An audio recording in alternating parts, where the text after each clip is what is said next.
Então, eu vou apresentar aqui formalmente a doutora Cristiane Marino, para todo mundo conhecer um pouquinho da trajetória dela. Ela é médica, psicoterapeuta, terapeuta corporal e arte-terapeuta.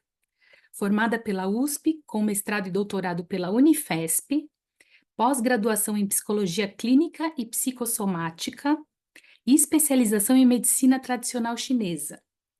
Fundadora da Escola Círculo do Saber, coordena grupos de estudos e vivências de autoconhecimento para o cuidado amoroso com a existência. Ela está no Instagram, no endereço @doutora.crismarino. Vale muito a pena seguir a doutora Cris, ela traz sempre pílulas de sabedoria naquele espaço que a gente tem ali do Instagram, muito bem utilizado, por sinal, Cris. É sempre uma riqueza ler os seus posts. E antes de eu passar a palavra para a doutora Cris, eu queria ler só um trechinho da matéria que eu acho que traz a questão central da nossa reflexão aqui, que é um trechinho que está na página 20, no topo da segunda coluna. Ele diz assim: a dor, afinal, atravessa a nossa experiência humana de modo inescapável. Ou como escreve a própria Clarice Lispector no livro Água Viva: dor é vida exacerbada. Se ninguém vive sem sofrer, então, a pergunta que fica é: como lidar melhor com as dores que nos afligem? Como transformá-las e seguir em frente? Acho que essa é a grande questão que une todo mundo aqui nessa noite. E eu passo então a palavra para a doutora Cris, para que ela possa compartilhar a visão dela a respeito dessas grandes questões que atravessam as nossas vidas. Cris, a palavra está com você, querida. Muito obrigada. Eu que agradeço. Boa noite de novo a todos. É uma alegria estar aqui, poder contribuir com a Vida Simples, que é uma revista que eu amo e que eu acompanho desde o número 1. Acompanhei todas as metamorfoses da revista, né? Eu sou apaixonada por essa revista. E essa matéria ficou muito bonita mesmo, né? Um toque muito delicado, tanto da Luísa Sá como da ilustradora. Fiquei tocada. E pegando o gancho do que você falou da capa, eu achei que a capa passa a mensagem central, né, do que é trabalhar e transformar as nossas dores, né? E isso que você falou, dor é vida exacerbada, né? Tem a ver mesmo com o que eu tinha preparado para compartilhar com vocês. É, Eu acho que quando a gente fala de dor, de sofrimento, de vítima, de estar no lugar de vítima, né, no sentido de estar sofrendo por uma perda ou por um infortúnio, o que for, né, uma adversidade na vida, a gente se sente como se fosse excluído da vida. A maioria das pessoas se sente assim, como se tivesse excluído, como se o sofrimento, as adversidades fossem algo de exceção, como se a regra fosse estar sempre bem, alegre, feliz, produzindo e tal, e quando eu não estou assim, quando a minha vida não está como a cultura, né? A gente vê na mídia essa cultura do sucesso, da felicidade, e de coisas muito irreais, né, da nossa existência, quando a gente não está nessa toada, a gente se sente como se estivesse fora da vida. A gente ouve as expressões no consultório e conversando com as pessoas, é muito comum a gente ouvir: ah, minha vida descarrilhou, saiu do controle, virou do avesso. São expressões muito corriqueiras, né? Que falam como se a dor, o sofrimento fosse exceção, como se tivesse algo de errado comigo, né? Tá todo mundo numa festa e eu não estou convidada para essa festa, né? Então, gera um sentimento de solidão, o que torna mais difícil ultrapassar essas dificuldades. Mas quando a gente vê essa frase da Clarice, né, dor é vida exacerbada, e uma outra frase que também está no texto, que eu não sei se essa frase ela fala no meio do depoimento da Ana Fanelli, ou se a frase é da própria Luísa, né? Mas ela diz assim: o sofrimento é dado pela existência, né? Então, quando a gente olha para o sofrimento por esse lado, a gente sente que passar por isso faz parte, não tem nada de errado por estar sofrendo, não tem nada de errado por estar nesse momento enfrentando, enfrentando essa dificuldade, né? Isso faz parte. Então, já dá uma sensação de que não tem nada errado. É um dado da existência. É gostoso? Não é. A gente tem que cuidar? Tem. Pode melhorar? Pode. Mas a aceitação do fato, ela é o ponto principal, porque a maioria de nós briga. A gente ouve as pessoas dizendo: isso não podia ter acontecido comigo. É uma frase que a gente ouve direto. Isso não devia ter acontecido comigo. Então, quando eu estou nessa postura, isso não podia ter acontecido, isso não devia ter acontecido, eu estou numa postura de briga com a vida. Eu não tô aceitando um fato que aconteceu na minha vida. Eu não queria que tivesse acontecido, mas ele aconteceu. E quando eu aceito que aquilo aconteceu, aquilo começa a mover algo em mim. E aqui é importante destacar que tem uma confusão muito grande na maioria das pessoas, quando a gente fala em aceitação, que é o primeiro passo da transformação, porque o tema da matéria é transformar as dores, né? E o primeiro passo é aceitação. A maioria das pessoas fala assim: ah, mas eu não posso me conformar. Aceitar, então quer dizer que eu estou achando que isso é bom, né? Como se aceitar fosse concordar. E aceitar não é concordar. Aceitar é apenas reconhecer um fato. Olha, esse fato existe ou existiu.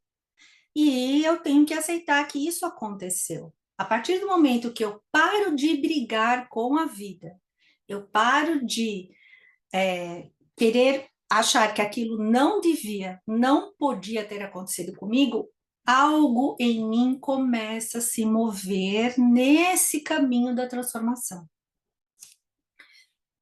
É, é difícil, eu estou falando de algo que parece fácil, mas é difícil, porque quando a gente está numa profunda dor, num profundo sofrimento, a gente sente como se a gente tivesse tomada por aquilo. Se a gente for, todo o nosso ser fosse aquela dor.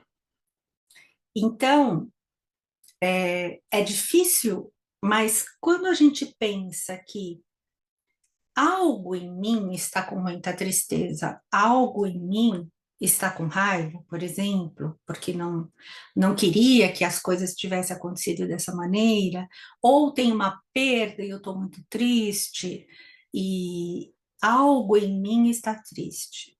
E aqui eu dou o exemplo de um luto. Uma pessoa de luto, ela está numa profunda tristeza, né? Mas algo em nós, todo mundo aqui já experimentou essa sensação do luto, mas apesar daquela profunda tristeza, algo em nós nos faz continuar comendo, dormindo. Com muito custo, mas às vezes a gente consegue trabalhar. Algo em nós continua nos movendo na direção da vida, apesar daquela dor profunda. Então, isso nos faz perceber que, na verdade, não é a nossa totalidade que experimenta as emoções e os sentimentos, embora a gente sinta as emoções no corpo, né? Mas são aspectos nossos que estão numa profunda tristeza, ou numa raiva, ou numa mágoa, mas tem outros aspectos que estão nos puxando na direção da vida. Então, isso ajuda muito quando a gente está num momento de muita dor, de dificuldade, eu pensar que, ok, está doendo muito, mas tem algo em mim que vai continuar querendo caminhar na direção da vida. E eu vou cuidar dessa parte que está sofrendo, certo? Então, isso facilita um pouco esse processo de transformação. E outra coisa que eu queria abordar aqui da matéria, né?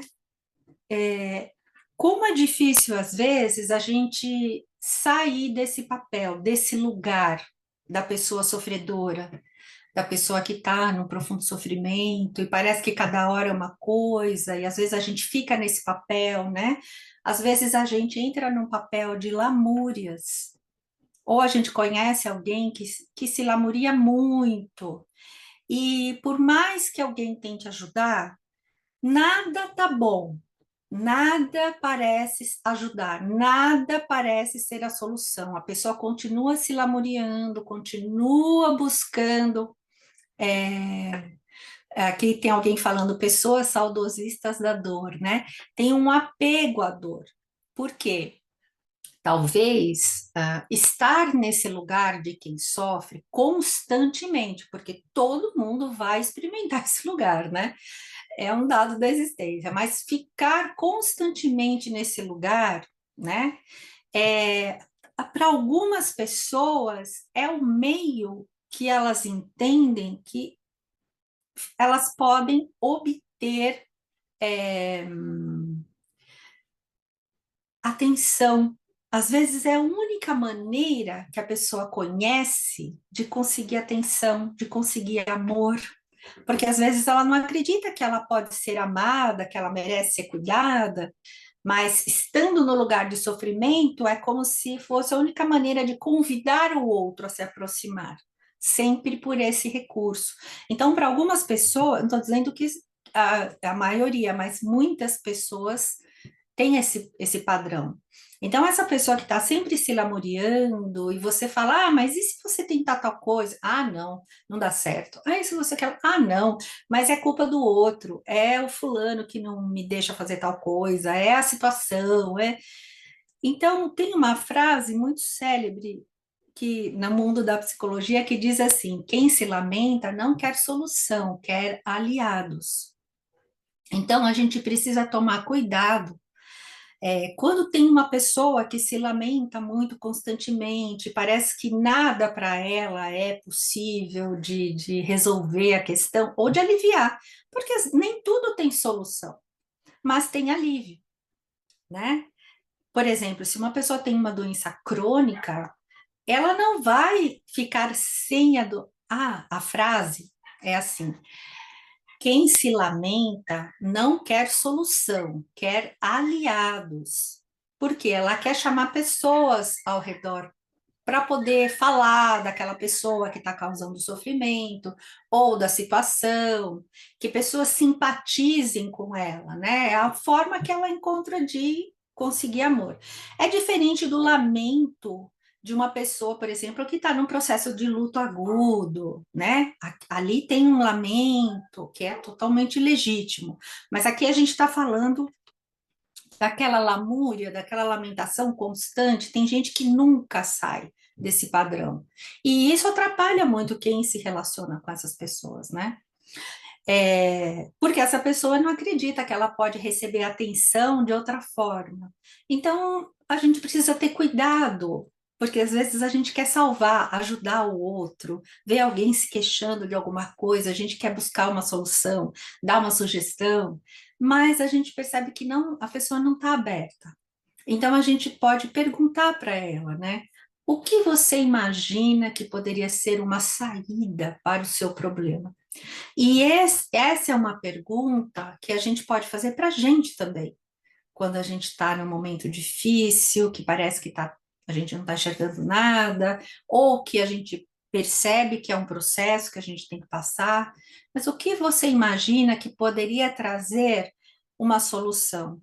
Ou o que você imagina que poderia trazer um certo alívio? Como eu disse, no caso de uma doença crônica, você não vai ficar sem aquela doença, mas você pode cuidar, você pode ter uma boa qualidade de vida, então você pode trazer um cuidado, um alívio para uma situação que aparentemente não tem uma solução no sentido de ser eliminada, porque nem tudo a gente consegue, tudo tem que ter uma resolução.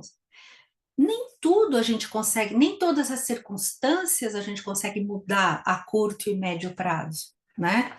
Então a gente tem que saber como caminhar nessa situação da forma mais amorosa possível, consigo mesma e com tudo ao seu redor. Então é outra pergunta que eu sempre me faço quando eu estou num momento difícil, é a pergunta que eu sempre faço, né? Nos grupos, nos atendimentos, é essa. Nessa situação que você se encontra, qual seria o cuidado mais amoroso que você poderia se oferecer nesse momento para você e para todos que estiverem envolvidos nessa situação? Quando a gente faz a pergunta dessa forma, muda um pouco a perspectiva. Eu sinto que quando a gente pergunta dessa forma, algo se abre e a gente pode começar a cuidar. É um cuidadinho por vez, né? Não tem a grande sacada, a grande revolução. Isso vende muito na internet, né? Mas a realidade não é essa. Então, é um cuidado por vez, é um passo por vez, é um alívio por vez. E aos poucos a gente vai acumulando esse cuidado, acumulando esse alívio, né? E a dor vai sofrendo uma metamorfose. Ela deixa de incomodar tanto, ela começa a incomodar um pouquinho menos, ela não me ocupa tanto quanto ocupava antes. Eu começo a vislumbrar possibilidades de transformação, de mudança, né? E isso faz toda a diferença. E para, estou vendo aqui que eu já estou quase no finalzinho, né, do que eu preciso falar. E para ir contornando um pouquinho eu estou usando essa fala mais como um aquecimento aí para as trocas que a gente vai ter, né? Quando a gente abre essa possibilidade do cuidado amoroso, do alívio, do alento, de trazer um pouco esse cuidado, essa beleza para poder aliviar aquilo que está muito pesado, né?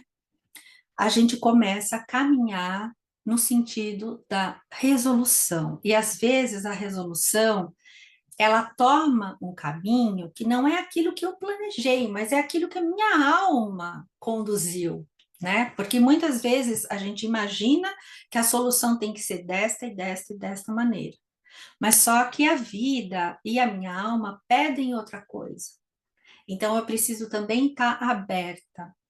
E para eu poder estar aberta, eu tenho que acolher as minhas emoções em primeiro lugar.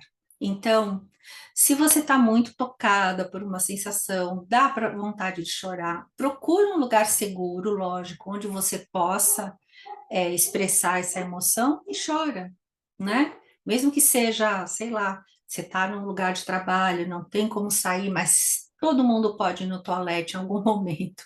Então, deixa as lágrimas saírem, né? Que é uma coisa que a revista mostra, né?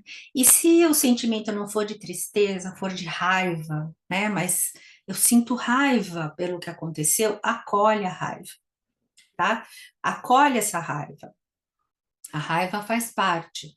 E se você precisa expressar essa raiva, tá tensionando muito o seu corpo, pega uma oportunidade que você possa socar uma almofada, ou torcer uma toalha, né? Porque essas expressões de movimento, elas ajudam a diminuir a tensão interna que aquela emoção presa está causando.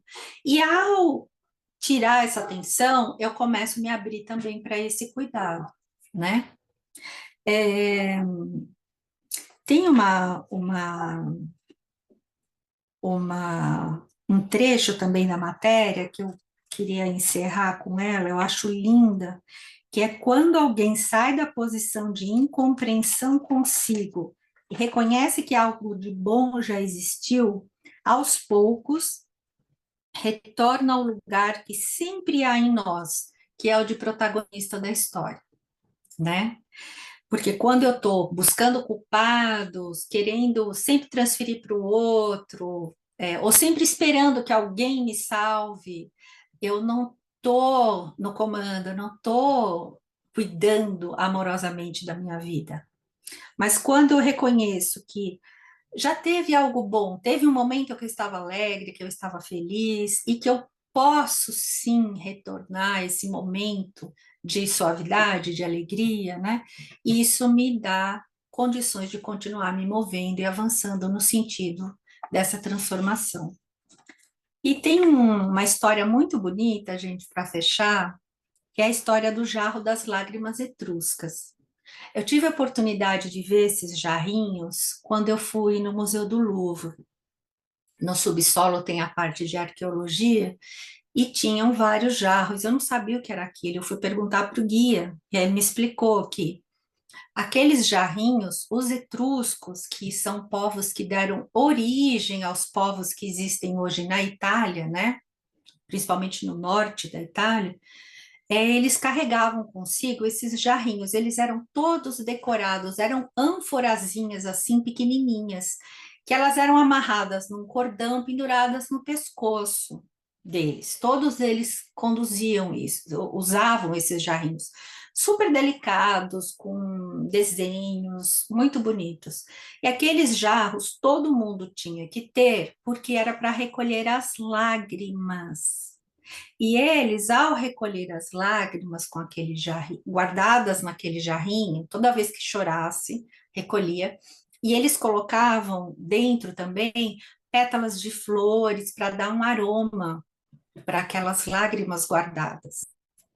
E aquelas lágrimas, elas eram consideradas a essência da alma, e elas eram usadas para abençoar pessoas, para ungir pessoas, né?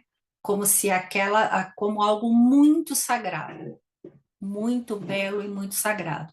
Então isso me tocou profundamente, porque é algo que a gente não valoriza, né? A gente esconde quando a gente vai chorar. E isso mostrou que essa cultura traz essa beleza, essa delicadeza para lidar com a dor, né?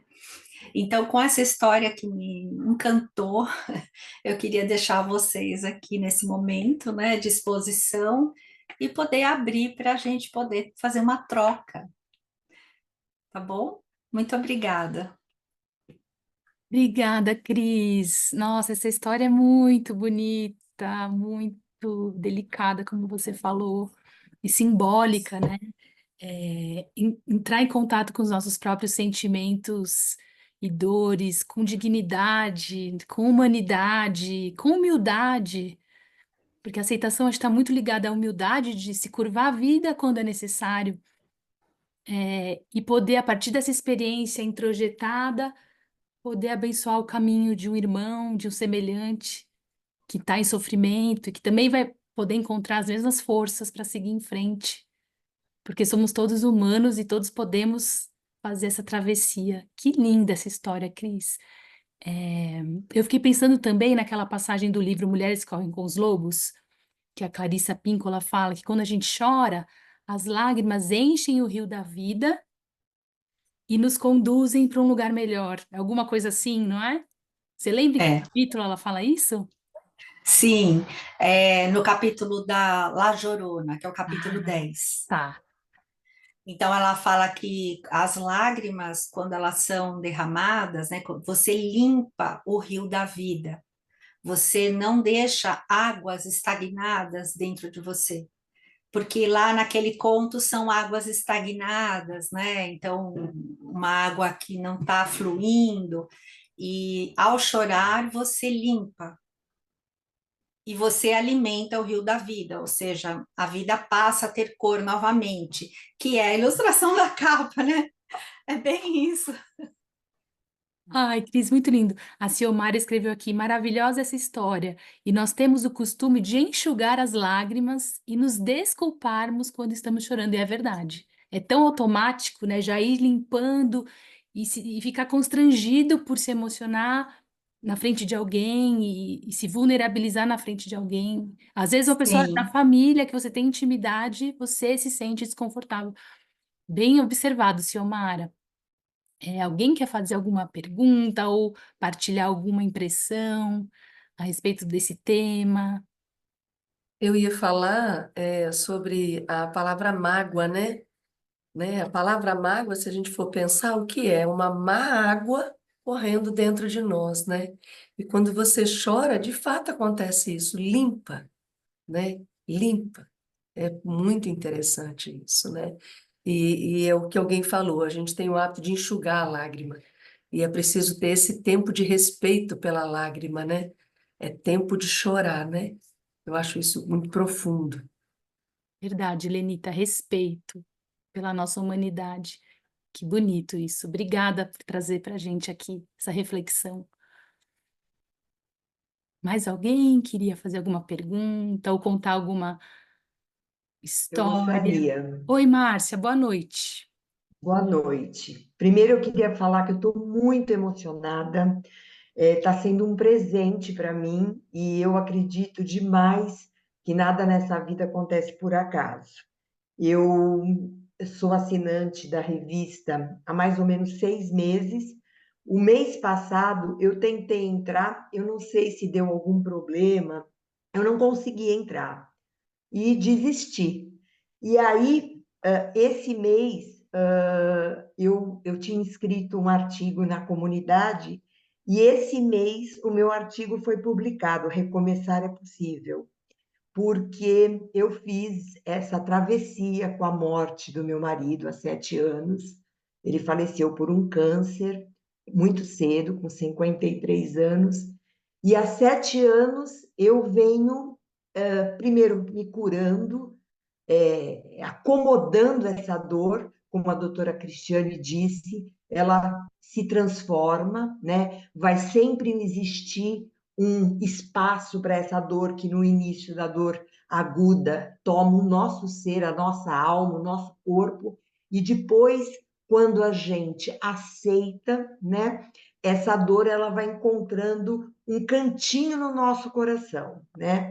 Então eu estou extremamente emocionada com a sua fala, doutora Cristiane. Eu estou emocionada por tudo que me trouxe aqui, da maneira que eu cheguei aqui, e dizer assim, ao longo desses 7 anos, eu escutei muito sobre a importância do acolhimento, eu escutei muito sobre aceitação, mas eu sinto muitas vezes, e eu já passei por isso, que a gente, às vezes, a internet, alguns profissionais, na minha concepção, exageram um pouco nessa parte de a gente se conformar com o sofrimento. Porque a dor é uma coisa que existe, mas a opção do sofrimento, da gente acolher, respeitar, e eu sou uma pessoa que levanto a bandeira que a gente precisa sim acolher,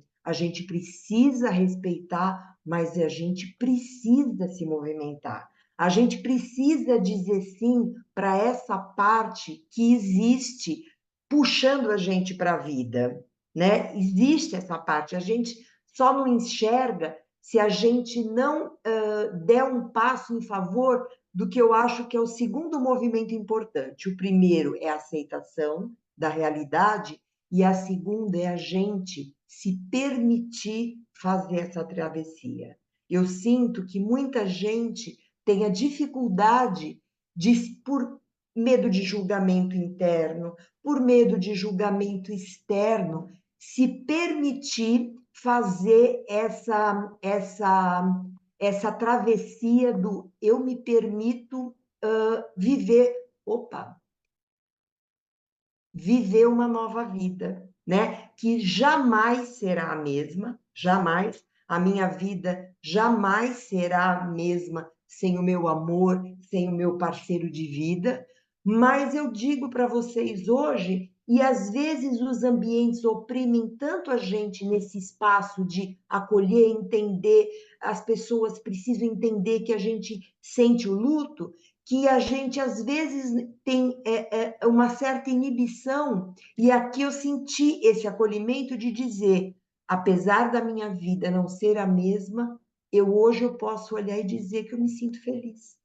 Eu me sinto feliz com a vida que eu tenho, que eu estou reconstruindo, que eu recomecei lá há 7 anos, né?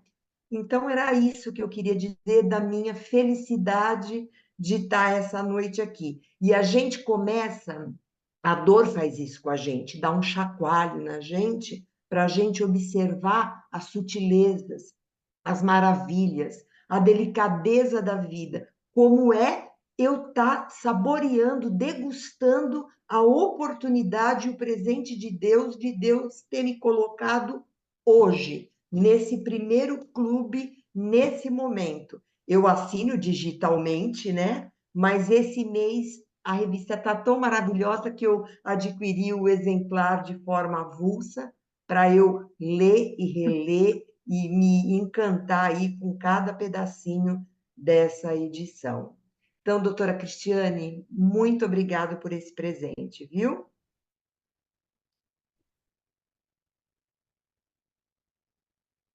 Eu que agradeço a oportunidade de poder compartilhar com você e poder ter te inspirado.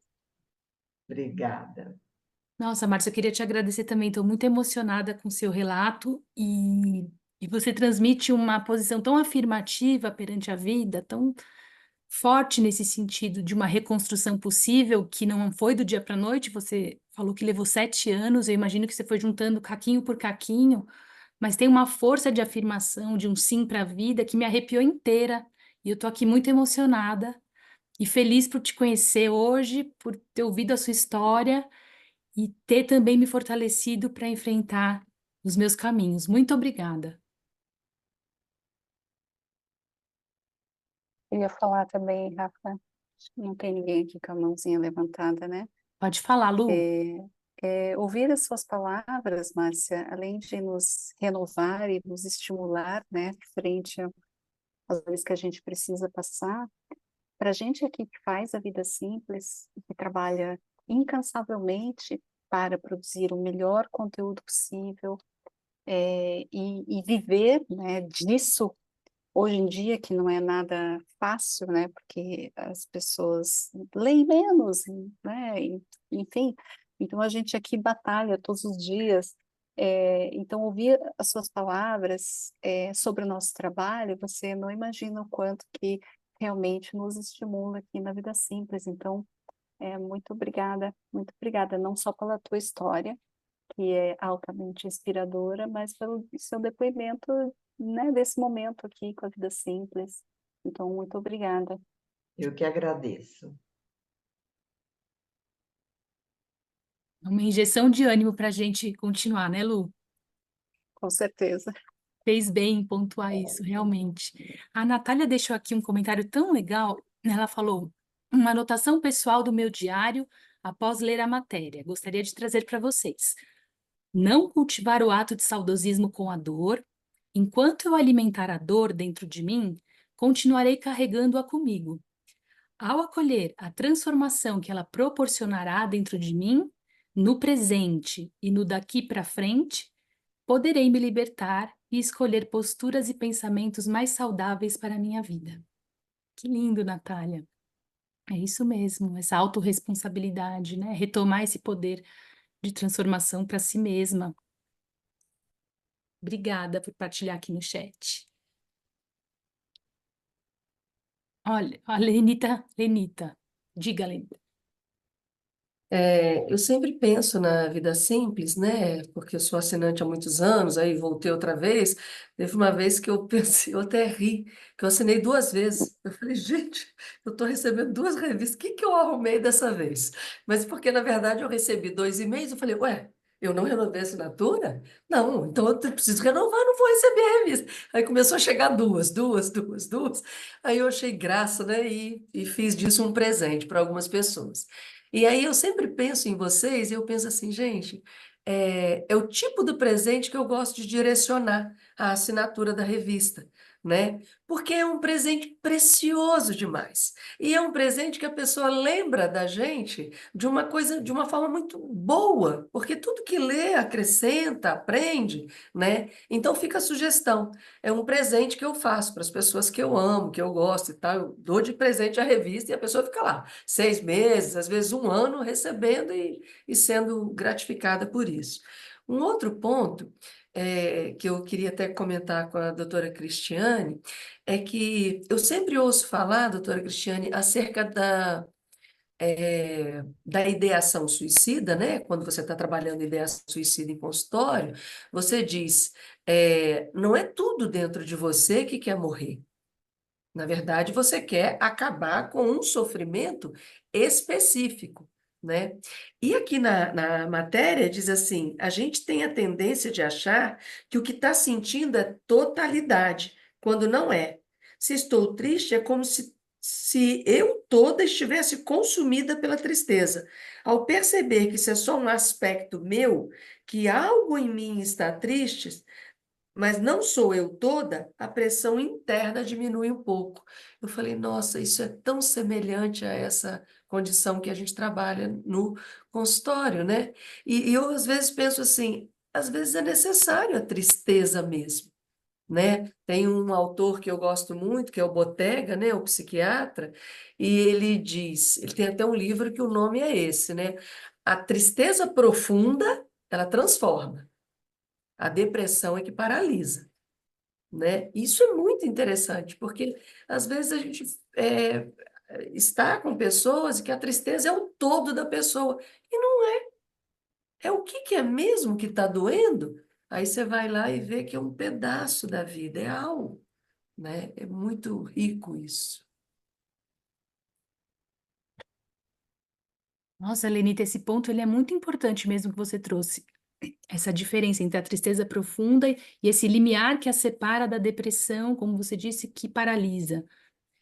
Cris, você pode falar um pouquinho sobre essas diferenças? Bom, sim, é bem diferente a tristeza da depressão. Embora num luto inicial, nos primeiros 2 meses de luto, a gente chama de luto agudo. Para algumas pessoas pode chegar até a 3 meses, é o luto agudo. Esse período, ele se assemelha a uma depressão, mas quando a gente sabe que houve uma perda significativa naquele momento, a gente entende que aquilo se trata de um luto, né? Um luto agudo, porque o processo de luto, ele dura no mínimo 1 ano e meio, né? Pelo menos 1 ano e meio, um luto normal, tá? Aquela fase de grande dor, do impacto, né? Mas os primeiros 2 a 3 meses são chamados de luto agudo. Então, nesse momento, embora os sintomas, a pessoa apresente um estado, né, de desânimo com a vida, desencanto, etc., sem vontade de fazer as coisas que gosta, que se assemelham, a gente sabe que não se trata disso. Agora, quando é a depressão, a tristeza e a depressão, normalmente, ela é um estado que vem de eu não processar e não aceitar uma determinada emoção, um determinado sentimento. Não deixar aquilo tá preso em mim. E eu não deixo aquilo acontecer, não deixo essa tristeza, por exemplo, acontecer. E aquilo vai virar uma doença, tá?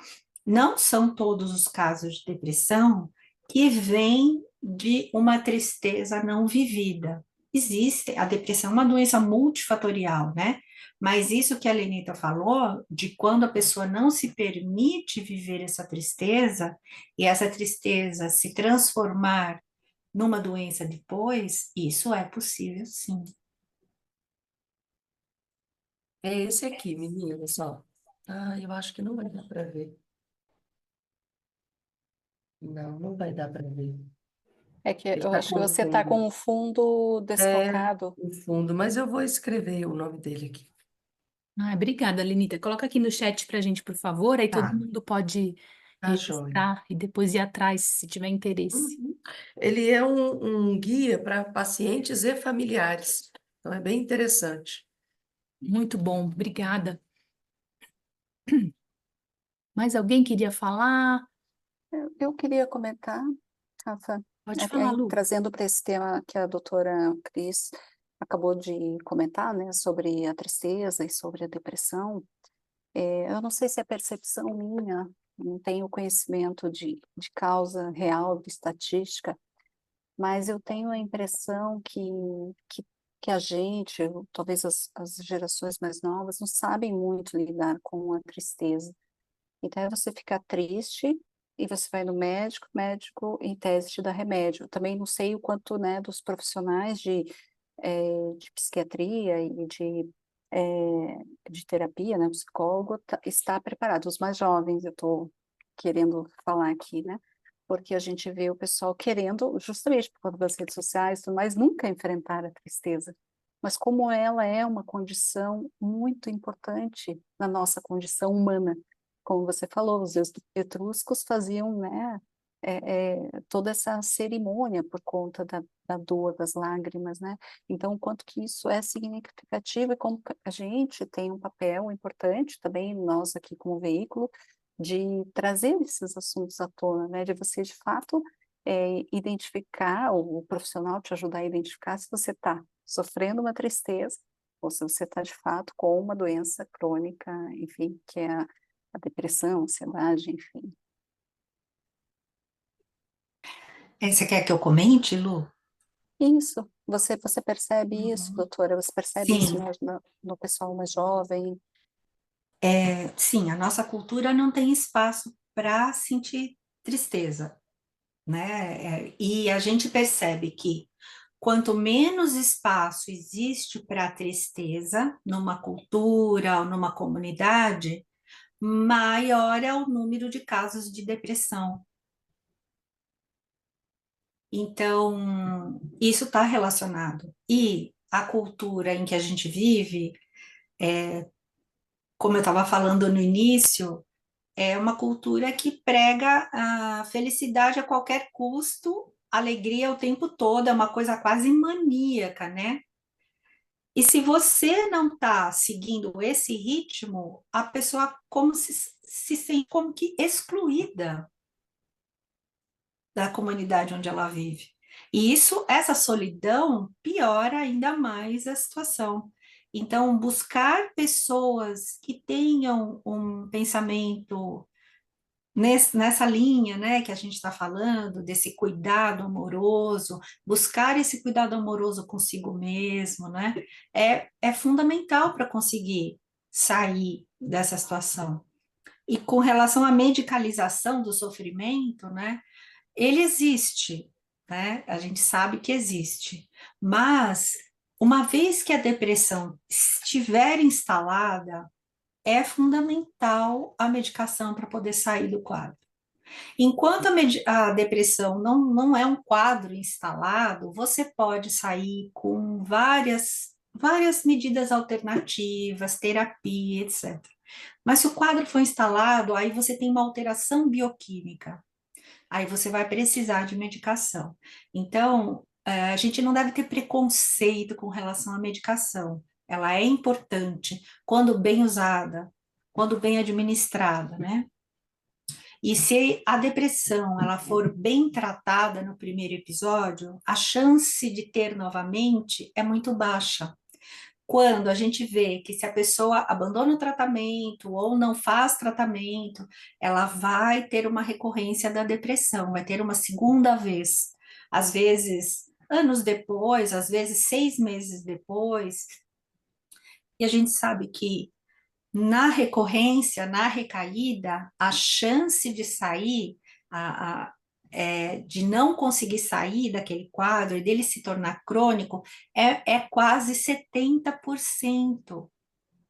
Então, se a gente souber cuidar de um primeiro episódio de depressão, a gente melhora o prognóstico, não só de não ter recaídas, como de ter uma qualidade de vida muito melhor, né? Mas tem que ter cuidado com não achar que a solução para tudo é remédio, né? Ai, Obrigada, doutora. muito importante esse esclarecimento. Acho que ele gera muitas dúvidas e preconceitos mesmo em relação à importância do remédio, da medicação, ou a banalização dessas receitas, né, Cris? E uma coisa que eu queria te perguntar é se ao longo, você atuou em consultório há mais de 30 anos, né? Eu tive consultório durante 26 anos. Eu parei de atender no consultório na pandemia, e aí passei a fazer só os cursos e os atendimentos online. Então eu fico imaginando todas as histórias de vida e travessias e superações que você já ouviu ao longo dessas décadas. É comum lá na frente, depois que a gente atravessou todo esse processo que você disse que é um processo de cuidado, um pouquinho por dia, sem tanta cobrança por resultados. Lá na frente, depois da travessia, é comum a gente olhar para trás e até agradecer, sentir gratidão por aquilo que lá atrás machucou tanto, feriu.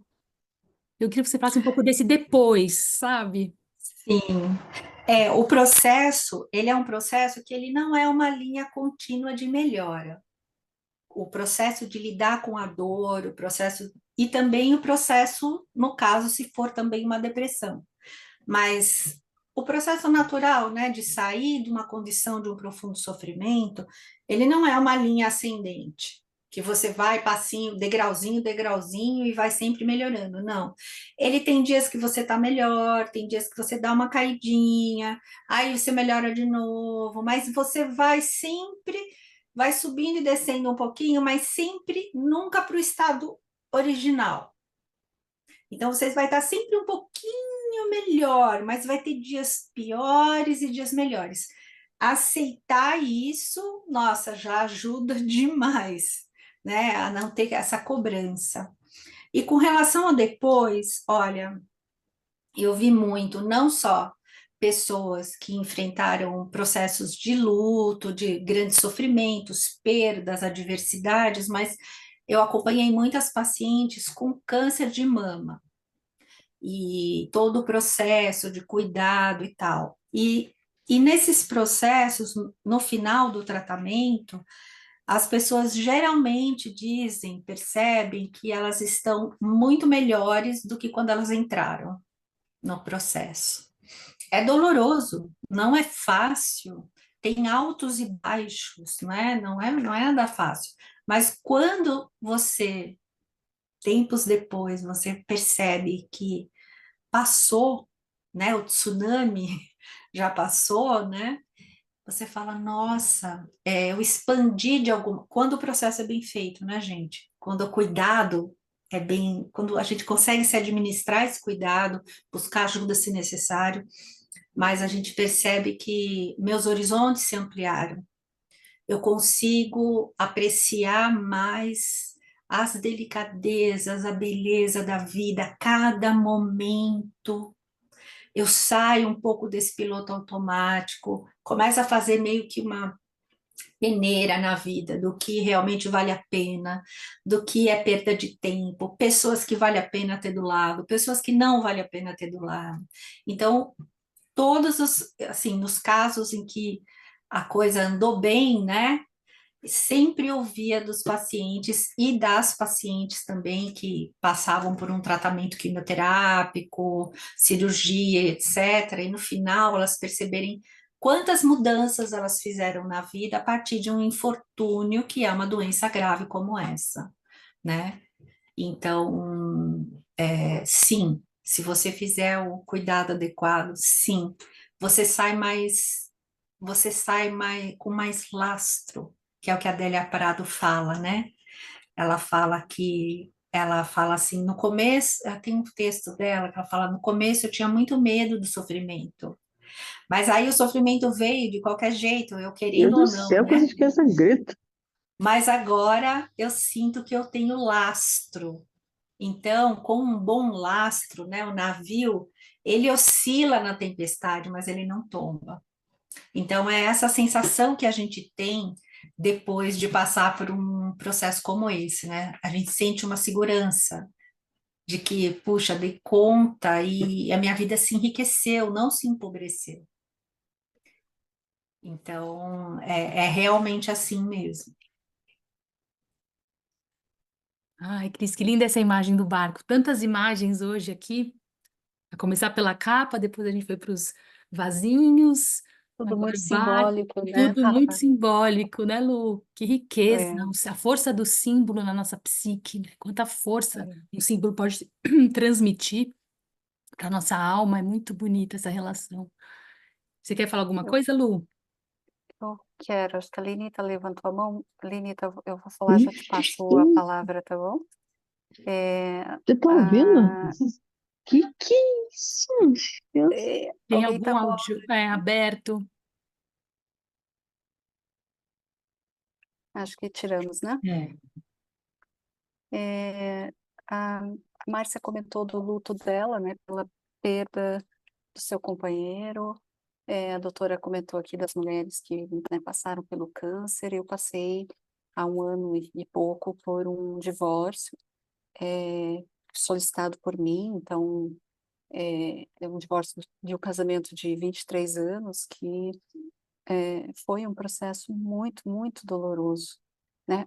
Ainda está sendo para o outro lado, e eu adorei que a doutora falou aquela frase, né? Quem se lamenta não quer solução, quer aliados, porque eu ainda acabo vendo um pouco dessa situação no outro lado, mas eu quero dizer, e eu até escrevi um artigo faz algumas semanas, do quão transformador foi esse processo para mim.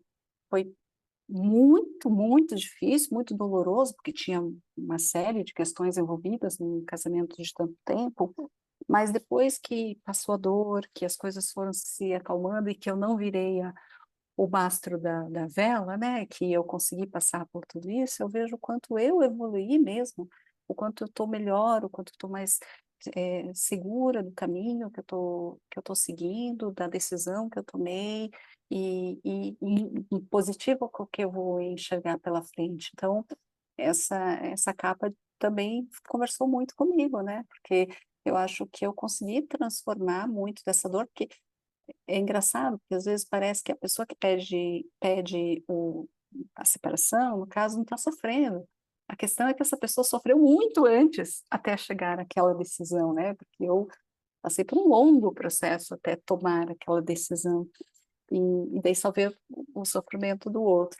Mas, enfim, o divórcio também é um momento muito de uma transformação muito incrível, né? Para ambas as partes, eu acho que é, eu entendo que o outro lado vai ficar bem também em algum momento e todos sairemos melhor e espero que aconteça isso, né? Que a gente olhe para trás e veja as coisas boas que ficaram lá atrás. É um luto, né, Lu? O divórcio é um luto. Como você estava falando, você foi fazendo o luto, uma parte do luto antes de tomar a decisão, e a segunda parte do luto depois, né? Mas é um processo de luto. E é interessante que o seu rosto, eu não sei, assim, em que momento você tá, mas o seu rosto, o seu semblante, não é um semblante de dor e sofrimento. Você tá com o rosto muito leve. E você sabe, doutora, que muita gente tem falado isso para mim, né? Nossa, como você tá bonita, como você tá, não sei o quê. Faz um ano já que eu me Uhum. separei e eu acho que, claro, que agora tá, eu tô melhor, né? Tô melhor de tudo, então que bom, que bom. Eu acho que tudo tá transparecendo. Obrigada, A Lu, Lenita, por trazer sua história. A Lenita quer falar? Então vamos ouvir a Lenita? Aí a gente encerra na Então, sequência. Diga lá, Lenita. eu queria só, porque a doutora Cristiane, ela falou o que que esse sofrimento me acrescentou e não focar no que ele me levou, né? Como isso é profundo, né? O que esse sofrimento né? Eu uso, no meu trabalho, eu uso essa, eu falo assim: nenhum sofrimento vem sem que antes dele ir embora, ele te deixe um presente. A gente vai abrir a caixa. Eu falo isso na minha prática. E aí, quando ela falou isso, eu falei, é verdade, né? Porque sempre tem. Não adianta, pode ser qualquer um. Nenhum sofrimento vai embora sem te deixar um presente. A gente precisa abrir a caixa, né? E eu queria fazer essa observação com relação a Luciana, porque também quando ela estava ouvindo a Márcia falar e que ela foi fazer uma colocação, eu pensei assim, ela tem um rosto iluminado, essa moça. Essa moça está com o rosto iluminado. E aí a gente vai entendendo essas coisas, né, que vão permeando, né, esses encontros. Isso é muito precioso. Nossa, a Lenita deixou todo mundo então com uma caixa para ser aberta, cada uma no seu silêncio. Que imagem também maravilhosa, Lenita. Muito obrigada. Que a gente possa abrir essa caixa e poder reverenciá-la, porque ela também é sagrada, assim como o vasinho das lágrimas. Muito, muito obrigada pela sua participação, pela participação de todo mundo hoje. Cris, quer falar suas palavras finais?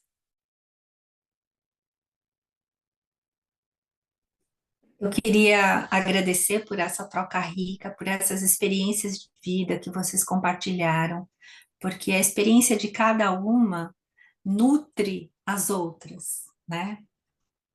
Cada uma aqui está nutrindo a si mesma e as outras. Isso é um espírito de comunidade, né? E é isso que pode transformar o mundo. Esse espaço, né, que aqui está sendo criado, né, pela revista e pelas pessoas que gostam da revista, estão aqui. Então, esse espírito de comunidade é o que faz com que a gente tenha mais forças para enfrentar as dificuldades e não se sinta um excluído porque está enfrentando um momento desafiador, um momento difícil, né?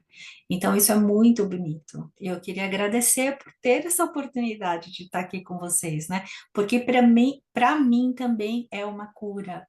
Poder falar sobre esses temas, né, também me traz uma cura.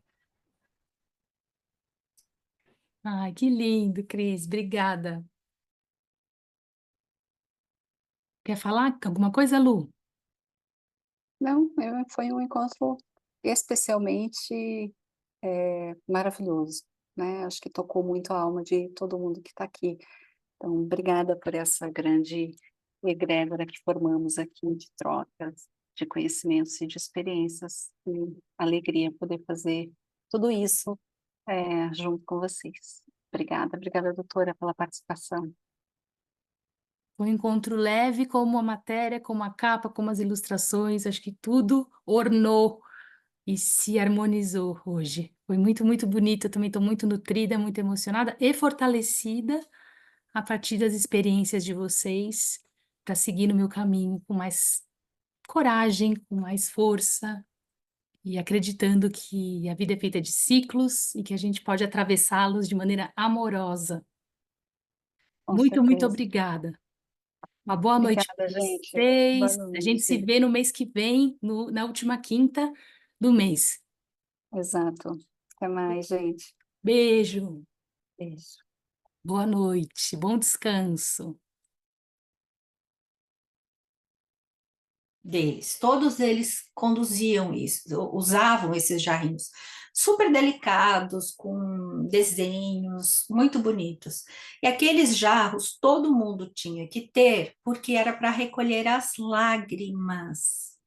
E eles, ao recolher as lágrimas com aquele jarrinho, guardadas naquele jarrinho, toda vez que chorasse, recolhia, e eles colocavam dentro também pétalas de flores para dar um aroma para aquelas lágrimas guardadas.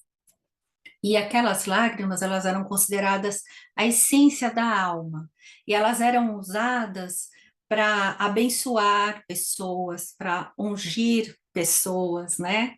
Como se como algo muito sagrado, muito belo e muito sagrado. Então isso me tocou profundamente, porque é algo que a gente não valoriza, né? A gente esconde quando a gente vai chorar.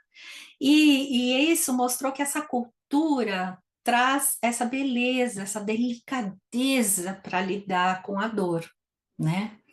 Então, com essa história que me encantou, eu queria deixar vocês aqui nesse momento, né, de exposição e poder abrir para a gente poder fazer uma troca, tá bom? Muito obrigada. Obrigada, Cris. Nossa, essa história é muito bonita, muito delicada, como você falou, e simbólica, né?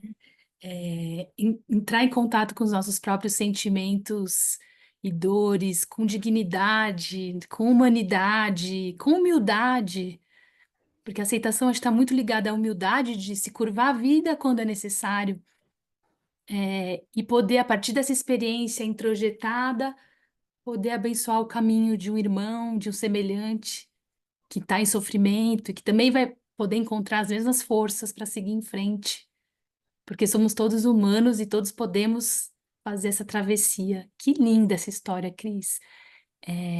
Eu fiquei pensando também naquela passagem do livro Mulheres Correm com os Lobos, que a Clarissa Pinkola fala que quando a gente chora, as lágrimas enchem o rio da vida e nos conduzem para um lugar melhor. É alguma coisa assim, não é?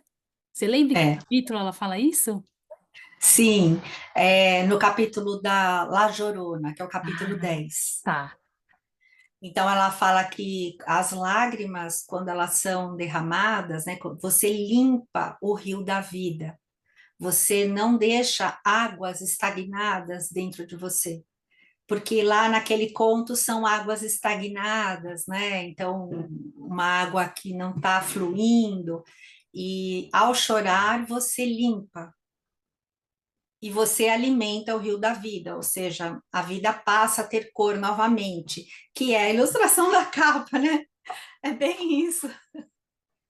Ai, Cris, muito lindo. A Ciomara escreveu aqui, maravilhosa essa história. E nós temos o costume de enxugar as lágrimas e nos desculparmos quando estamos chorando. E é verdade. É tão automático, né? Já ir limpando e ficar constrangido por se emocionar na frente de alguém e se vulnerabilizar na frente de alguém. Às vezes, uma pessoa da Sim. família que você tem intimidade, você se sente desconfortável. Bem observado, Ciomara. Alguém quer fazer alguma pergunta ou partilhar alguma impressão a respeito desse tema? Eu ia falar sobre a palavra mágoa, né? A palavra mágoa, se a gente for pensar, o que é? Uma má água correndo dentro de nós, né? E quando você chora, de fato acontece isso, limpa, né? Limpa. É muito interessante isso, né?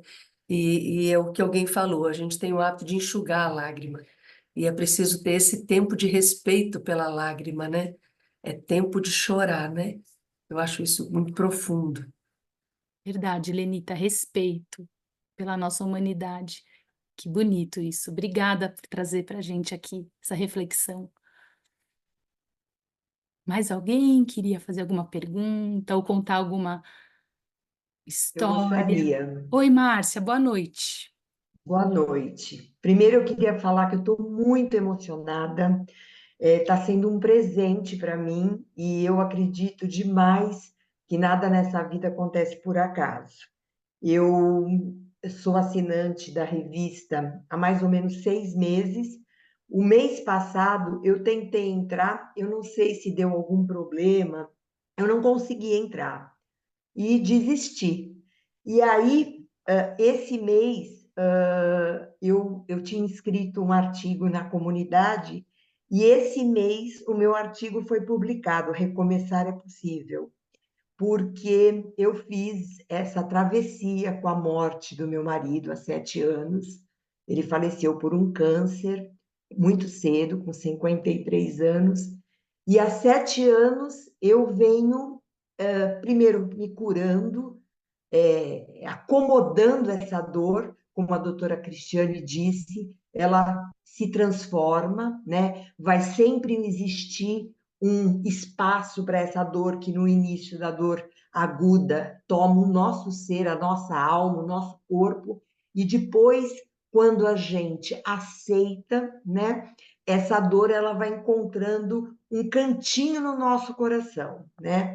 Então, eu estou extremamente emocionada com a sua fala, doutora Cristiane. Eu estou emocionada por tudo que me trouxe aqui, da maneira que eu cheguei aqui, e dizer assim, ao longo desses 7 anos, eu escutei muito sobre a importância do acolhimento, eu escutei muito sobre aceitação, mas eu sinto muitas vezes, e eu já passei por isso, que a gente, às vezes, a internet, alguns profissionais, na minha concepção, exagera um pouco nessa parte de a gente se conformar com o sofrimento. Porque a dor é uma coisa que existe, mas a opção do sofrimento, da gente acolher, respeitar, e eu sou uma pessoa que levanto a bandeira que a gente precisa sim acolher,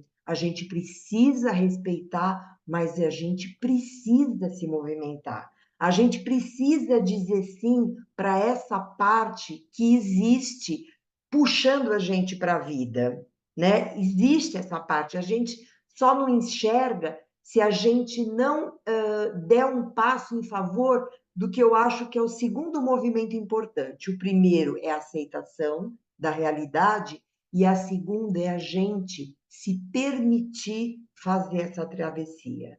Eu sinto que muita gente tem a dificuldade por medo de julgamento interno, por medo de julgamento externo, se permitir fazer essa travessia do eu me permito viver, viver uma nova vida, né? Que jamais será a mesma, jamais. A minha vida jamais será a mesma sem o meu amor, sem o meu parceiro de vida. Mas eu digo para vocês hoje, e às vezes os ambientes oprimem tanto a gente nesse espaço de acolher, entender, as pessoas precisam entender que a gente sente o luto, que a gente às vezes tem uma certa inibição, e aqui eu senti esse acolhimento de dizer, apesar da minha vida não ser a mesma, hoje eu posso olhar e dizer que eu me sinto feliz. Eu me sinto feliz com a vida que eu tenho, que eu estou reconstruindo, que eu recomecei lá há 7 anos, né? Então, era isso que eu queria dizer da minha felicidade de estar essa noite aqui. E a gente começa, a dor faz isso com a gente, dá um chacoalho na gente, para a gente observar as sutilezas, as maravilhas, a delicadeza da vida, como é eu estar saboreando, degustando a oportunidade e o presente de Deus ter me colocado hoje nesse primeiro clube, nesse momento. Eu assino digitalmente, né? Mas esse mês a revista está tão maravilhosa que eu adquiri o exemplar de forma avulsa para eu ler e reler e me encantar aí com cada pedacinho dessa edição. Então, doutora Cristiane, muito obrigada por esse presente, viu?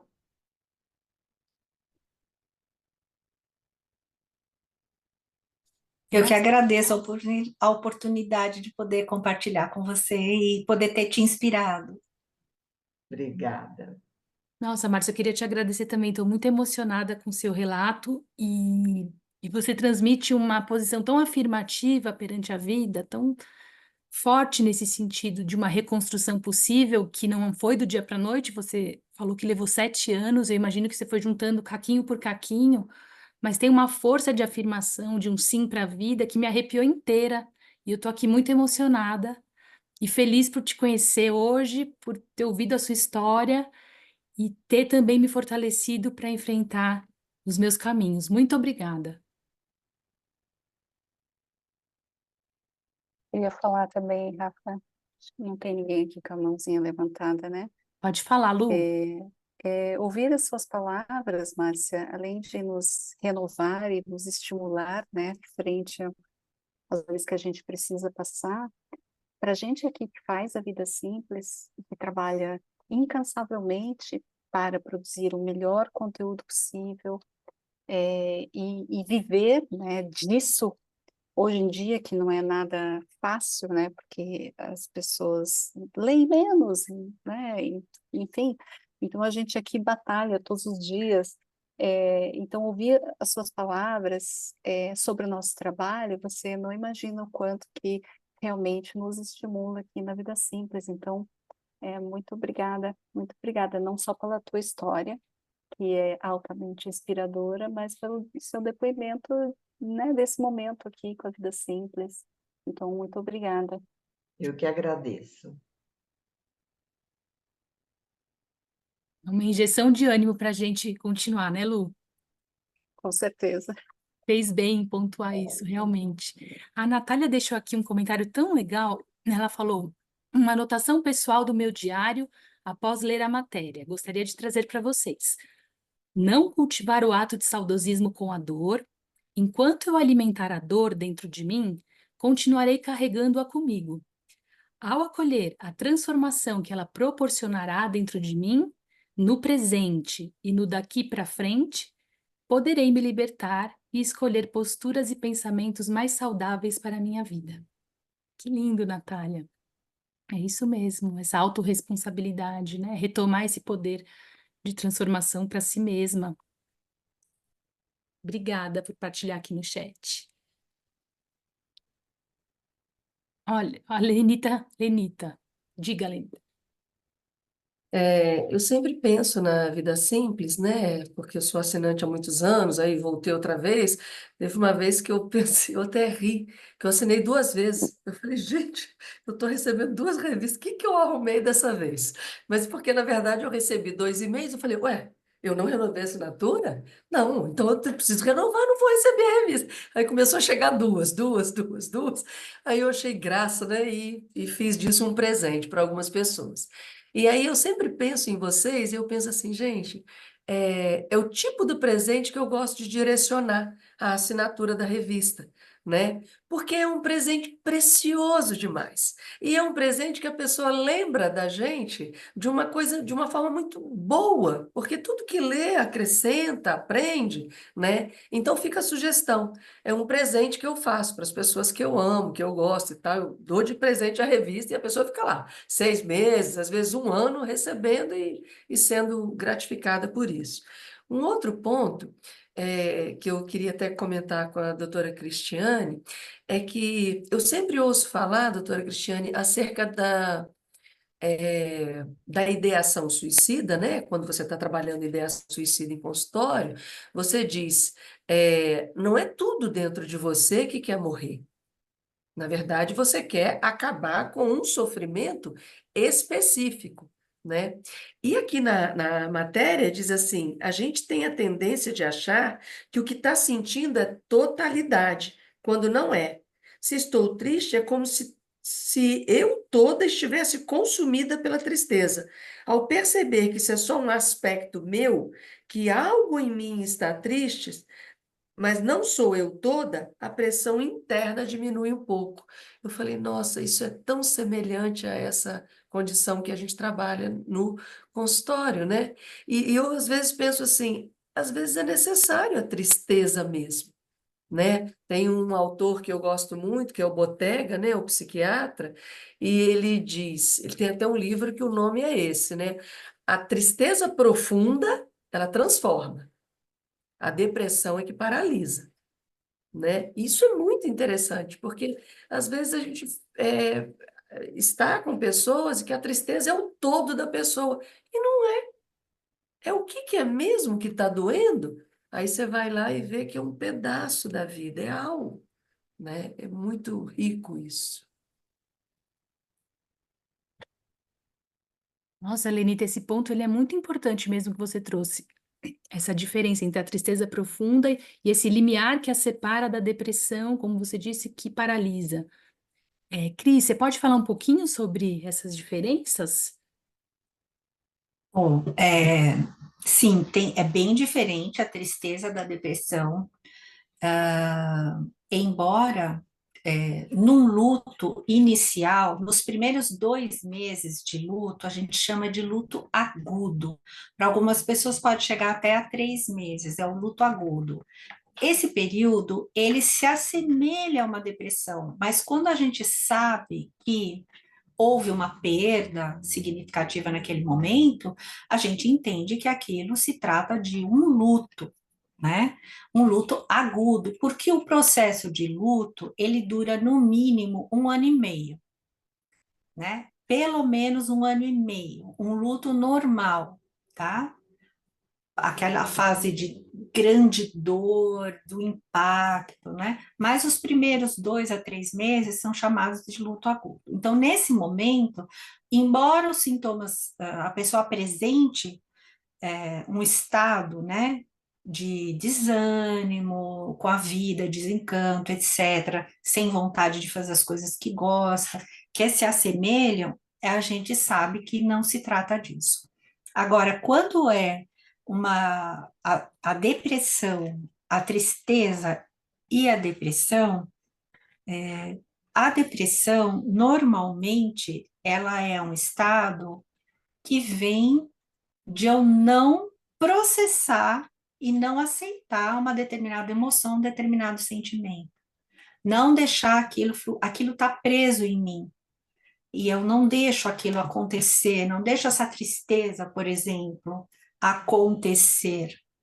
E aquilo vai virar uma doença, tá?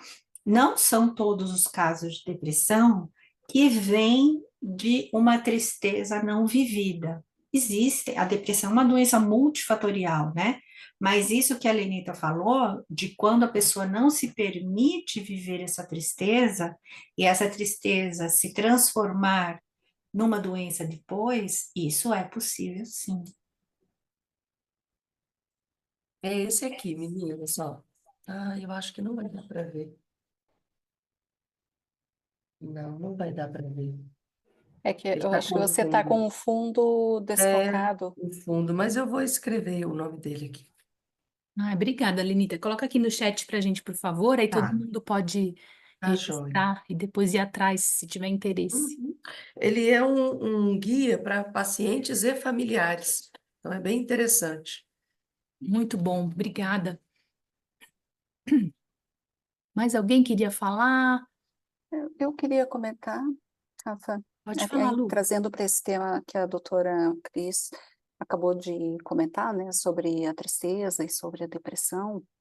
Eu não sei se é percepção minha, não tenho conhecimento de causa real, de estatística, mas eu tenho a impressão que, que a gente, ou talvez as gerações mais novas, não sabem muito lidar com a tristeza.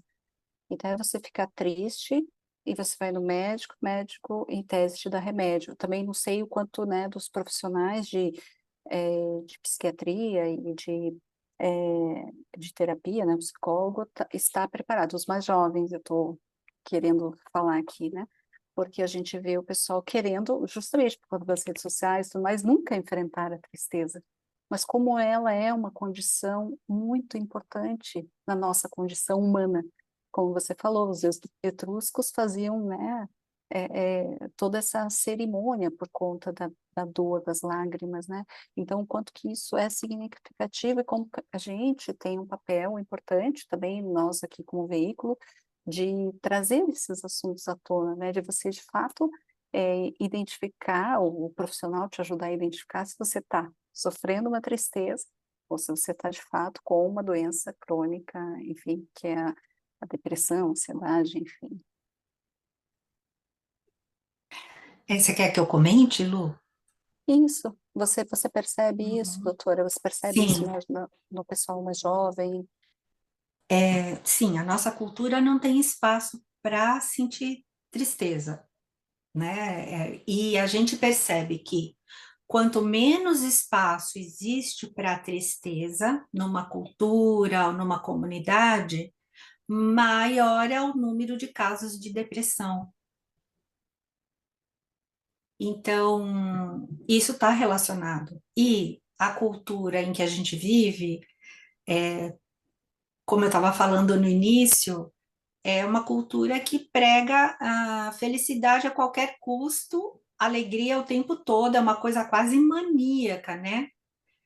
E se você não está seguindo esse ritmo, a pessoa como se sente como que excluída da comunidade onde ela vive. E essa solidão piora ainda mais a situação. Então, buscar pessoas que tenham um pensamento nessa linha, né, que a gente está falando, desse cuidado amoroso, buscar esse cuidado amoroso consigo mesmo, né, é fundamental para conseguir sair dessa situação. E com relação à medicalização do sofrimento, né, ele existe, né, a gente sabe que existe, mas uma vez que a depressão estiver instalada, é fundamental a medicação para poder sair do quadro. Enquanto a depressão não é um quadro instalado, você pode sair com várias medidas alternativas, terapia, etc. Mas se o quadro for instalado, aí você tem uma alteração bioquímica, aí você vai precisar de medicação. Então, a gente não deve ter preconceito com relação à medicação. Ela é importante quando bem usada, quando bem administrada, né? E se a depressão ela for bem tratada no primeiro episódio, a chance de ter novamente é muito baixa. Quando a gente vê que se a pessoa abandona o tratamento ou não faz tratamento, ela vai ter uma recorrência da depressão, vai ter uma segunda vez. Às vezes, anos depois, às vezes 6 meses depois. E a gente sabe que na recorrência, na recaída, a chance de sair, de não conseguir sair daquele quadro e dele se tornar crônico, é quase 70%.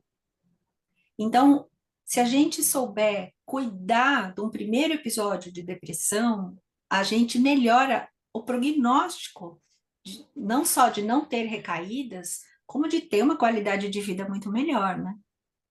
Mas tem que ter cuidado com não achar que a solução para tudo é remédio, né? Ai, Obrigada, doutora. muito importante esse esclarecimento. Acho que ele gera muitas dúvidas e preconceitos mesmo em relação à importância do remédio, da medicação, ou a banalização dessas receitas, né, Cris? E uma coisa que eu queria te perguntar é se ao longo, você atuou em consultório há mais de 30 anos, né? Eu tive consultório durante 26 anos. Eu parei de atender no consultório na pandemia, e aí eu passei a fazer só os cursos e os atendimentos online. Então eu fico imaginando todas as histórias de vida e travessias e superações que você já ouviu ao longo dessas décadas. É comum lá na frente, depois que a gente atravessou todo esse processo que você disse que é um processo de cuidado, um pouquinho por dia, sem tanta cobrança por resultados. Lá na frente, depois da travessia, é comum a gente olhar para trás e até agradecer, sentir gratidão por aquilo que lá atrás machucou tanto, feriu. Eu queria que você falasse um pouco desse depois, sabe? Sim, o processo, ele é um processo que ele não é uma linha contínua de melhora. O processo de lidar com a dor, o processo e também o processo, no caso, se for também uma depressão. Mas o processo natural, né, de sair de uma condição de um profundo sofrimento, ele não é uma linha ascendente, que você vai passinho, degrauzinho, degrauzinho e vai sempre melhorando. Não. Ele tem dias que você está melhor, tem dias que você dá uma caidinha, aí você melhora de novo, mas você vai subindo e descendo um pouquinho, mas sempre nunca para o estado original. Então, vocês vai estar sempre um pouquinho melhor, mas vai ter dias piores e dias melhores. Aceitar isso, nossa, já ajuda demais, né? A não ter essa cobrança. E com relação ao depois, olha, eu vi muito, não só pessoas que enfrentaram processos de luto, de grandes sofrimentos, perdas, adversidades, mas eu acompanhei muitas pacientes com câncer de mama. e todo o processo de cuidado e tal. E nesses processos, no final do tratamento, as pessoas geralmente dizem, percebem que elas estão muito melhores do que quando elas entraram no processo. É doloroso, não é fácil, tem altos e baixos, né? Não é nada fácil. Mas quando você, tempos depois, você percebe que passou, né? O tsunami já passou, né? Você fala, nossa, eu expandi de alguma. Quando o processo é bem feito, né, gente? Quando o cuidado é bem. Quando a gente consegue se administrar esse cuidado, buscar ajuda se necessário, mas a gente percebe que meus horizontes se ampliaram. Eu consigo apreciar mais as delicadezas, a beleza da vida, cada momento. Eu saio um pouco desse piloto automático, começo a fazer meio que uma peneira na vida, do que realmente vale a pena, do que é perda de tempo, pessoas que vale a pena ter do lado, pessoas que não vale a pena ter do lado. Então, todos os, assim, nos casos em que a coisa andou bem, né? Sempre ouvia dos pacientes e das pacientes também que passavam por um tratamento quimioterápico, cirurgia, etc. E no final elas perceberem quantas mudanças elas fizeram na vida a partir de um infortúnio que é uma doença grave como essa, né? Então, sim, se você fizer o cuidado adequado, sim, você sai mais, você sai mais com mais lastro, que é o que a Adélia Prado fala, né? Ela fala assim, no começo, tem um texto dela que ela fala, no começo eu tinha muito medo do sofrimento, mas aí o sofrimento veio de qualquer jeito, eu Deus querendo do ou não, céu, coisa né? de criança grita. Mas agora eu sinto que eu tenho lastro. Então, com um bom lastro, né, o navio, ele oscila na tempestade, mas ele não tomba. Então, é essa sensação que a gente tem depois de passar por um processo como esse, né? A gente sente uma segurança de que, puxa, dei conta e a minha vida se enriqueceu, não se empobreceu. Então, é realmente assim mesmo. Ai, Cris, que linda essa imagem do barco. Tantas imagens hoje aqui, a começar pela capa, depois a gente foi para os vasinhos, Tudo agora muito o barco, simbólico, né, tudo muito Rafa? simbólico, né, Lu? Que riqueza, É, a força do símbolo na nossa psique, né? Quanta força é. um símbolo pode transmitir para nossa alma, é muito bonita essa relação. Você quer falar alguma Eu, coisa, Lu? eu quero, acho que a Lenita levantou a mão. Lenita, eu vou falar, já te Ixi, passo a palavra, tá bom? É, você tá ouvindo? a, Que é isso? Deus. Tem alguém tá algum com a, áudio aberto? acho que tiramos, né? É. É, a Márcia comentou do luto dela, né, pela perda do seu companheiro. A doutora comentou aqui das mulheres que, né, passaram pelo câncer. Eu passei há um ano e pouco por um divórcio solicitado por mim. Então, é um divórcio de um casamento de 23 anos que foi um processo muito, muito doloroso, né? Ainda está sendo para o outro lado. E eu adorei que a doutora falou aquela frase, né? Quem se lamenta não quer solução, quer aliados, porque eu ainda acabo vendo um pouco dessa situação no outro lado. Mas eu quero dizer, e eu até escrevi um artigo faz algumas semanas, do quão transformador foi esse processo para mim. Foi muito, muito difícil, muito doloroso, porque tinha uma série de questões envolvidas num casamento de tanto tempo, mas depois que passou a dor, que as coisas foram se acalmando e que eu não virei o mastro da vela, né, que eu consegui passar por tudo isso, eu vejo o quanto eu evoluí mesmo, o quanto eu estou melhor, o quanto eu estou mais segura do caminho que eu tô seguindo, da decisão que eu tomei e positivo com o que eu vou enxergar pela frente. Então, essa capa também conversou muito comigo, né? Porque eu acho que eu consegui transformar muito dessa dor, porque é engraçado, porque às vezes parece que a pessoa que pede a separação, no caso, não está sofrendo.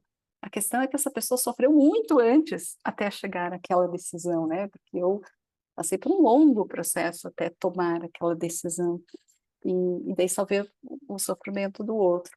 Mas, enfim, o divórcio também é um momento muito de uma transformação muito incrível, né? Para ambas as partes, eu acho que é, eu entendo que o outro lado vai ficar bem também em algum momento e todos sairemos melhor e espero que aconteça isso, né? Que a gente olhe para trás e veja as coisas boas que ficaram lá atrás. É um luto, né, Lu? O divórcio é um luto. Como você estava falando, você foi fazendo o luto, uma parte do luto antes de tomar a decisão, e a segunda parte do luto depois, né? Mas é um processo de luto.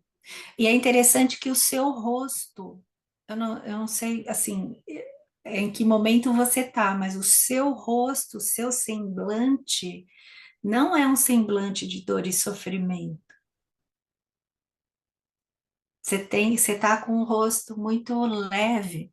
E você sabe, doutora, que muita gente tem falado isso para mim, né? Nossa, como você tá bonita, como você tá, não sei o quê. Faz um ano já que eu me Uhum. separei e eu acho que, claro, que agora tá, eu tô melhor, né? Tô melhor de tudo, então que bom, que bom. Eu acho que tudo tá transparecendo.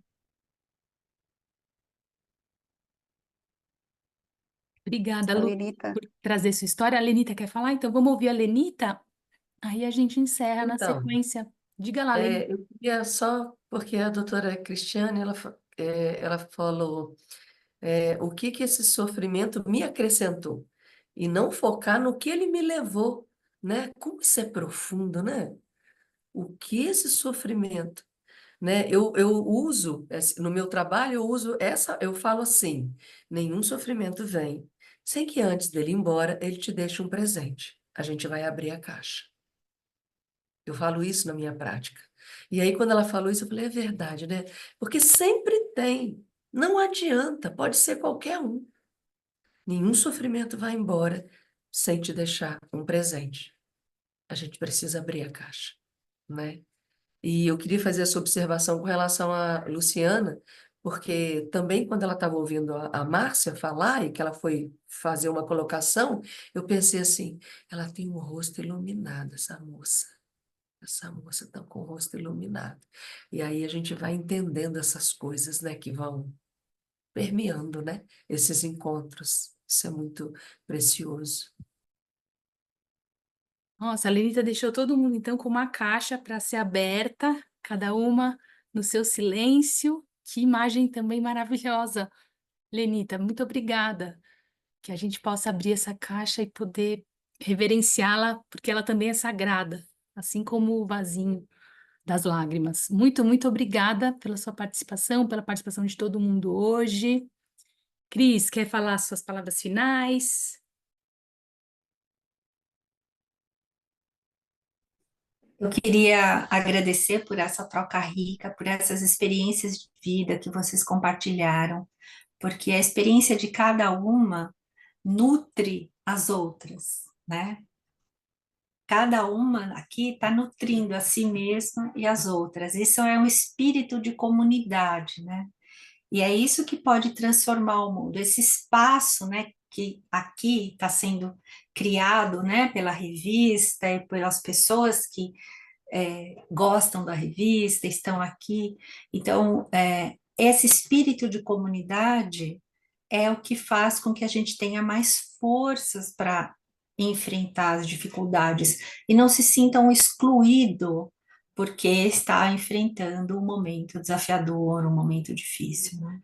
Então, isso é muito bonito. Eu queria agradecer por ter essa oportunidade de estar aqui com vocês, né? Porque para mim também é uma cura. Poder falar sobre esses temas, né, também me traz uma cura. Ai, que lindo, Cris. Obrigada. Quer falar alguma coisa, Lu? não, foi um encontro especialmente maravilhoso, né? Acho que tocou muito a alma de todo mundo que está aqui. Então, obrigada por essa grande egrégora que formamos aqui de trocas, de conhecimentos e de experiências. E alegria poder fazer tudo isso junto com vocês. Obrigada, doutora, pela participação. Foi um encontro leve, como a matéria, como a capa, como as ilustrações, acho que tudo ornou e se harmonizou hoje. Foi muito, muito bonito, eu também estou muito nutrida, muito emocionada e fortalecida a partir das experiências de vocês para seguir no meu caminho com mais coragem, com mais força e acreditando que a vida é feita de ciclos e que a gente pode atravessá-los de maneira amorosa. Com Muito, muito certeza. obrigada. Uma boa noite Obrigada, para gente. Boa vocês. A gente se noite. vê no mês que vem, na última quinta do mês. Exato. Até mais, gente. Beijo, Beijo. boa noite, bom descanso.